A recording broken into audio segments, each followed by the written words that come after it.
C'est l'heure de Mardi Politique sur France 24 RFI. Bonsoir Frédéric Rivière. Bonsoir Rosine, bonsoir à tous. Et ensemble, nous recevons Manuel Bompard. Bonsoir. Bonsoir. Vous êtes député des Bouches-du-Rhône et coordinateur de la France Insoumise. Merci d'avoir accepté notre invitation. Alors, votre parti aujourd'hui a voté la réintégration du député Adrien Quatennens après sa condamnation pour violence conjugale.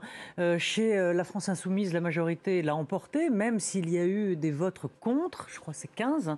Mais ça se complique au sein de la NUPES. Vos alliés socialistes ont fait savoir dans un communiqué qu'ils s'opposaient à cette décision. Pas de retour possible, selon eux, au sein de l'intergroupe. Certains Verts ils sont aussi opposés quant à Madame Hidalgo. Elle a tweeté, je cite, « la honte » en lettres majuscules. Alors faut-il sacrifier Adrien Quatennens sur l'autel de l'Union de la gauche? Non, je pense que la question ne se pose pas en ces termes-là. D'abord, c'est pas s'ils notre. sont pas d'accord pour. Je vais vous répondre. Oui. Vous allez voir. D'abord, notre mouvement, c'est pas notre mouvement, c'est notre groupe parlementaire, puisque vous le savez, Adrien Quatennens avait commis et reconnu lui-même des actes qui étaient des actes inacceptables. Il a été condamné par la justice. Il a écopé d'une sanction politique, qui était l'exclusion de notre groupe parlementaire pendant 4 mois. On arrivait là au terme de ces 4 mois. Et donc, il était nécessaire de vérifier si les conditions politiques qui avaient été assorties à son exclusion du groupe pendant 4 mois étaient vérifiées ou pas. Parmi ces conditions, il y avait notamment le fait qu'il s'était engagé à suivre un stage auprès d'une association de sensibilisation sur les questions de violences sexistes et sexuelles. On a eu la confirmation qu'il avait bien tenu ce stage, et donc la décision qui a été prise par notre groupe parlementaire, c'est effectivement de procéder à sa réintégration. Il y a d'autres partis politiques dans la NUPES qui ont dit qu'ils ne voyaient pas les choses de cette manière. C'est leur droit de le dire, mais il appartient au groupe insoumis de décider qui participe du groupe insoumis et qui n'y participe pas. Il y a 45 députés insoumis qui ont voté en faveur de sa réintégration. Il y en a 10 qui n'étaient pas présents et il y en a 15 qui ont voté contre. Est-ce qu'on saura qui a voté quoi ? Non, mais d'abord, ça, ces chiffres-là, moi, je ne les confirme pas, puisque la décision qui a été prise par notre groupe parlementaire, d'abord, c'est de faire un vote à bulletin secret. Donc, pour répondre Ça veut dire que les députés n'étaient pas prêts à assumer leur position ? C'est pas du tout ça. C'est que la volonté était de pouvoir prendre une décision collective au sein de notre groupe parlementaire, ensuite de se tenir tous sur la décision que nous avons prise ensemble. Et donc, c'est ce que je fais à l'instant sur ce plateau. Je ne dirai pas quelle était ma position, mais je partage la position qui a été décidée majoritairement par notre groupe parlementaire. Vous n'avez pas tout à fait répondu à ma question. Si dans l'intergroupe, donc où se rejoignent les socialistes, les communistes, les Verts voient un peu rouge et les socialistes ne veulent pas, en tout cas, qu'ils retournent siéger à l'intergroupe. Donc, est-ce que ça ne va pas vous poser un petit problème ? Je ne sais pas, on va en discuter avec eux. Je ne le crois pas, parce que pour avoir essayé de comprendre ce que voulaient dire les socialistes, je crois qu'ils parlaient des instances de la NUPES. Oui, c'est pas précisé dans le communiqué. Et à ma connaissance, il n'est pas prévu qu'Adrien Quatennens, je ne crois pas qu'il soit volontaire lui-même, participe de ces instances. Et quoi qu'on pense du cas individuel d'Adrien Quatennens, est-ce qu'en le réintégrant dans le groupe LFI, vous n'allez pas démonétiser la parole de tous les élus du groupe LFI sur la question des violences à l'égard des femmes ?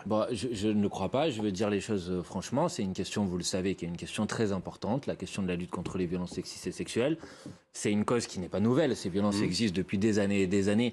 Mais on sent que c'est une cause sur laquelle il y a une prise de conscience progressive dans la population sur ce sujet, et c'est une bonne chose, et qui nous confronte parfois à des principes qui sont parfois des principes contradictoires. À la fois être très vigilant, très attaché à cette prise en compte des violences sexistes et sexuelles, et en même temps continuer à penser que quand on a commis une faute, on peut aussi réparer sa faute, qu'on peut aussi...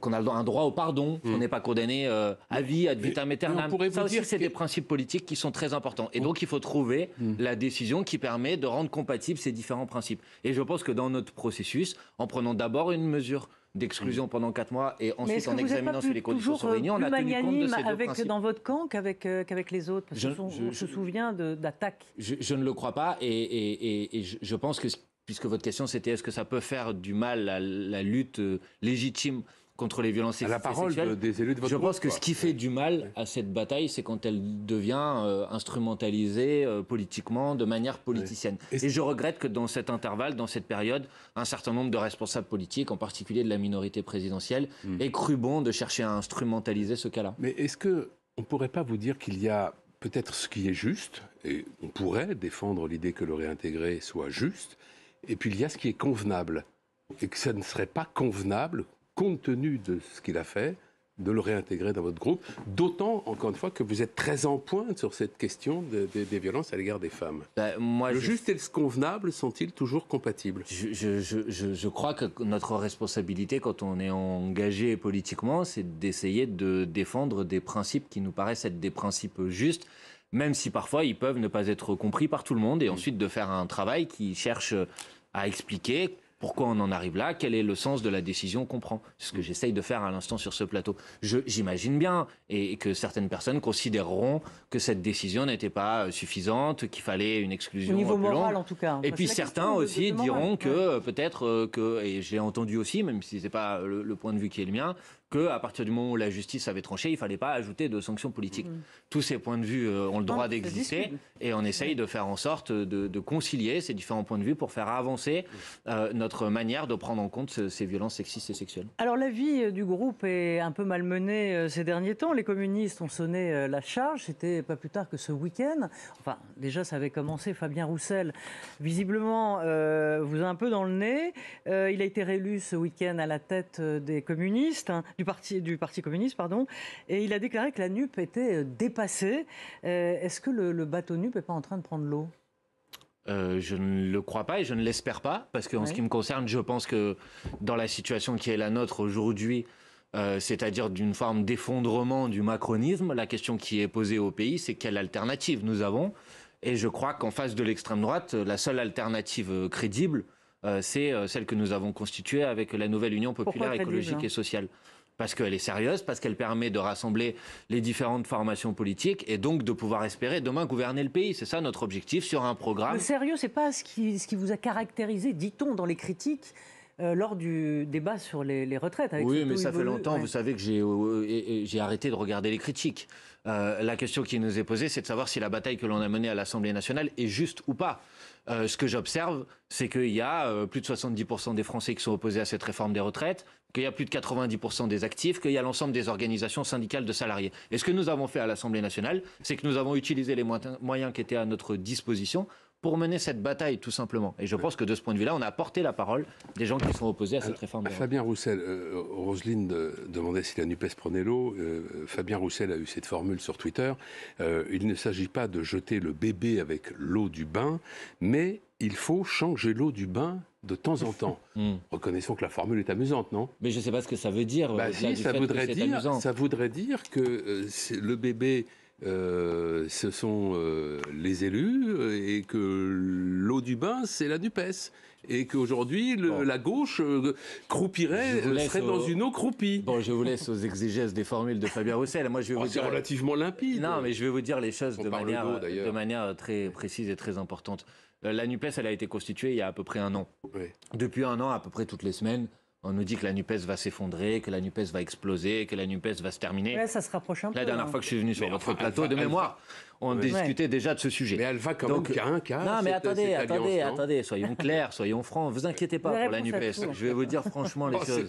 Ce n'est pas une surprise de dire que depuis le début, Fabien Roussel n'a pas été un grand fan de la nouvelle Union populaire écologique et sociale. Bon, pour le reste...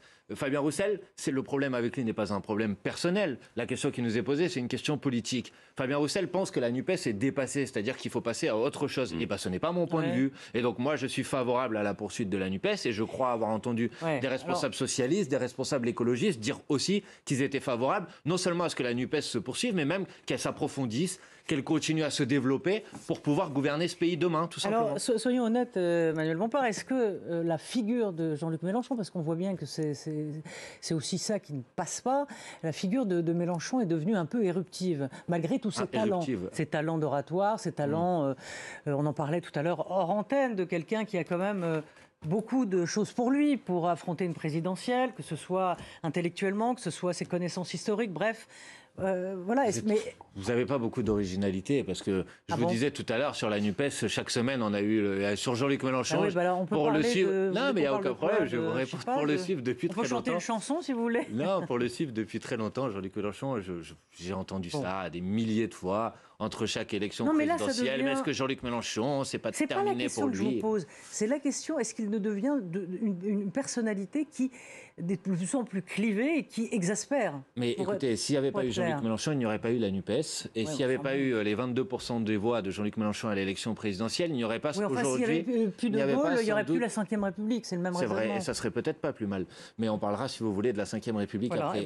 Mais s'il y avait... Je dis juste que Jean-Luc Mélenchon a une responsabilité très importante dans le fait qu'aujourd'hui, il y a 151 députés de la NUPES. Est-ce qu'on peut faire mieux? Bien évidemment qu'on peut faire mieux, puisque l'objectif, c'est d'être majoritaire demain. Oui. Est-ce que pour être majoritaire demain, on doit tourner la page de ce qu'on a fait et repartir d'une feuille blanche, comme le propose Fabien Roussel? Ben non, je ne le crois pas. Je ne le pense pas. Mais on prend les points d'appui et on essaye de les développer pour gagner demain. On n'envoie pas tout casser parce qu'on considère qu'il n'y a pas la place qu'on voulait y avoir. Manuel Bompard, on pourrait poser la question peut-être autrement. Est-ce qu'aujourd'hui, Jean-Luc Mélenchon, je vais essayer. Est-ce qu'aujourd'hui, Jean-Luc Mélenchon fait toujours l'unanimité au sein des élus LFI?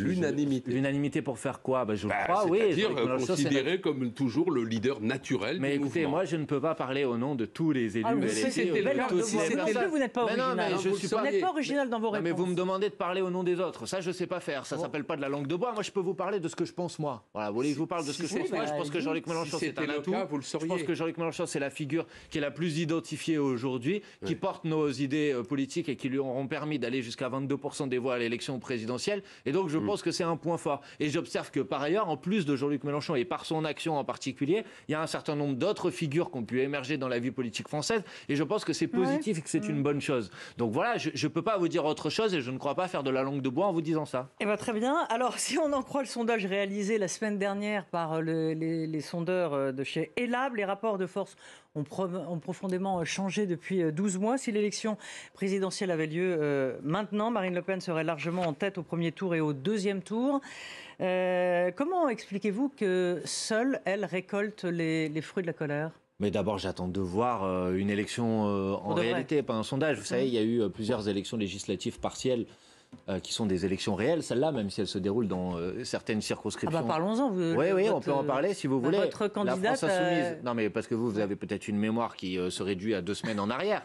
Mais il y a eu 4 élections législatives partielles. Oui, donc je parle de la dernière. Oui, d'accord, mais moi je vous parle de celle d'avant. Nous avons gagné une des. Oui, mais c'est passé des choses avant. Mais attendez, il y a eu 4 depuis le mois de janvier. Je ne vous parle pas d'il y a 10 ans. Depuis le mois de janvier, il y a eu 4 élections législatives partielles. La France insoumise a gagné un siège en Charente, elle en a perdu un en Ariège. Je vous fais une présentation objective. Le Rassemblement national a perdu un siège sur ces 4 élections. Je vous dis juste, je ne dis pas que c'est la réalité du pays, je vous dis juste qu'il y a aussi d'autres signaux que les signaux des sondages que vous avez indiqués. Pour le reste, c'est des sondages à 4 ans d'une élection présidentielle, je ne sais pas ce que ça veut dire. Vous le savez, Emmanuel Macron n'a pas la possibilité de se représenter dans une nouvelle élection présidentielle, donc ce sondage n'a pas de valeur. Donc la question, moi, c'est pas les sondages, la question c'est qu'est-ce qu'on fait pour essayer de convaincre, de renforcer encore les propositions politiques qui sont les nôtres. On va aborder les retraites, il ne nous reste pas un temps fou. Vendredi, le Conseil constitutionnel va faire connaître sa décision sur cette réforme des retraites. Si le texte est validé ou validé pour l'essentiel, est-ce que vous tiendrez compte de l'avis du Conseil ? Mais je n'ai pas le choix. Si le texte est validé... Vous pouvez dire, nous, ça ne change rien, la lutte continue de la même manière. Attendez, je peux vous dire aussi que si le Conseil constitutionnel valide ce texte, j'en déduirais que le Conseil constitutionnel a validé ce texte. Mais pour le reste, notre opposition à ce texte, elle restera totale. Mais la manière de conduire la bataille restera la même ? Mais ça, je pense que d'abord, vous avez observé que depuis le début, c'est les organisations syndicales qui prennent des initiatives de mobilisation, de grève, et que nous les appuyons et nous les soutenons. Donc d'abord, je verrai, je prendrai acte et je tiendrai compte de ce que diront les organisations syndicales. Mais en tout cas, c'est pas parce que le texte, s'il l'était, serait jugé constitutionnel qu'on n'a plus le droit de s'y opposer. Donc si le Conseil constitutionnel valide ce texte, oui, je dis la lutte continue, la bataille continue jusqu'au retrait de ce texte. Et si le Conseil constitutionnel ne valide pas ce texte, je dis bravo, merci, on a gagné. Peut-être pour vous poser une question sur l'actualité internationale, Frédéric. Oui, alors, mais il y a, sur Taïwan, dans cette Chine. période, en effet, un peu difficile sur le plan politique pour le président de la République. Il est très entrepris par les affaires internationales. Il était en Chine la semaine dernière et lors de son retour, il a estimé que l'Europe devait incarner une 3e voie sur la question de Taïwan. La pire des choses, a-t-il dit, serait de penser que nous, Européens, devrions être suivistes sur ce sujet et nous adapter aux rythme américain et à une surréaction chinoise, des propos qui ont été assez peu appréciés aux États-Unis, mais aussi d'ailleurs dans plusieurs pays d'Europe. Est-ce que vous partagez l'analyse du président de la République? Il rejoint le camp des non-alignés. Nous avons ça devrait vous plaire. Tout ce qui est anti-américain, non, c'est pas anti-américain. Vous avez un problème à comprendre que non-aligné, dans non-aligné... Beaucoup de problèmes, ce soir. J'en suis désolé, mais il n'y a rien de personnel dans ma remarque. Mais non, mais évidemment. Mais quand vous dites non-aligné, ça veut dire être anti-américain. Non, non-aligné, ça veut dire être aligné sur aucune puissance. Ni les États-Unis d'Amérique, ni la Russie, ni la Chine. Ni le Venezuela, comme à un certain temps, pour Jean-Luc Mélenchon. Mais personne n'a... Bon, là, vous voyez, là, vous êtes désagréable, par contre. Mais on en parlera si vous voulez, mais je pense que vous résumez d'une manière qui est extrêmement caricaturale. Mais la question qui était posée, c'est ma réaction par rapport au propos du président de la République. Je dis que oui, je pense que l'option diplomatique de la France doit être une option diplomatique non alignée, qui est plutôt la position traditionnelle de la France depuis le général de Gaulle. Je ne crois apprendre rien à personne en disant ça ici. Pour le reste, ce que je regrette par contre, parce que je prends acte du fait qu'ils rejoignent cette position, ce que je regrette par contre, c'est des formes de zigzag du président de la République en matière de doctrine de politique internationale qui lui ôtent toute crédibilité. Parce que quand, dans le même temps, vous allez vendre des sous-marins aux Australiens pour dire il faut les renforcer dans la compétition avec... oui, mais vous avez passé un accord dans la compétition avec la Chine et après vous dites il faut être à distance. Quand dans le même temps, une année vous dites l'OTAN est en mort cérébrale et 2 ans après vous dites non, c'est l'OTAN qu'il faut renforcer pour renforcer notre collaboration avec les États-Unis d'Amérique. Plus personne ne comprend rien. Sur le point précis de Taïwan, Daniel Bompard, vous pensez, parce que c'est ce qu'on peut comprendre dans le propos du président de la République, que les États-Unis, en effet, peuvent nous entraîner dans une escalade très dangereuse? On sait que la situation de Taïwan est une situation extrêmement complexe. La position plutôt reconnue internationalement, même si elle peut être contestée par d'autres, c'est ce qu'on appelle le principe une seule Chine, dans lequel il y a une confrontation, une contradiction entre 2 gouvernements. La solution pour en sortir, elle doit être une solution diplomatique, de discussion entre les autorités de Taïwan et les autorités chinoises. Elle ne peut pas être des mesures unilatérales, ni d'annexion totale par la Chine de Taïwan, ni à l'inverse d'une indépendance de Taïwan. Et si les États-Unis d'Amérique poussent à cette solution, je crains qu'ils y jettent effectivement de l'huile sur le feu dans un endroit et dans une situation qui est une situation extrêmement tendue.